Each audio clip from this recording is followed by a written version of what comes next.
இயல்பினாண்டில் வாழ்க்கை வாழ்பவன் என்பான் முயல்வாருள் எல்லாம் தொல்லை. வணக்கம். வணக்கம். அதிகாரம் 5. இல்வாழ்க்கை. இல்லறத்தில் மனைவி மக்களுடன் குடும்பம் நடத்தியபடி அறச்செயல்களை செய்ய வழிகாட்டுவது இல்வாழ்க்கை அதிகாரம் ஆகும். இன்றைய திருக்குறள் 47. இயல்பினான் இல்வாழ்க்கை வாழ்பவன் என்பான் முயல்வாருள் எல்லாம் தலை. பொருள்: அறநெறி எனப்படுகின்ற நல்ல வழியில் இயல்பாகவே இல்வாழ்க்கை நடத்துபவன் பிற வழிகளில் அவனை முன்னேற்ற முயல்பவர் எல்லாரையும் விட முதன்மையானவன் ஆவான். இன்றைய திருக்குறள் 47.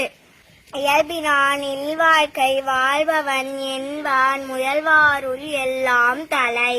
பொருள்: அறநெறி எனப்படுகின்ற நல்ல வழியில் இயல்பாகவே இல்வாழ்க்கை நடத்துபவன் பிற வழிகளில் அவனை முன்னேற்ற முயல்பவர் எல்லாரையும் விட முதன்மையானவன் ஆவான் என்று திருவள்ளுவர் கூறுகிறார். நன்றி. 3416. நன்றி.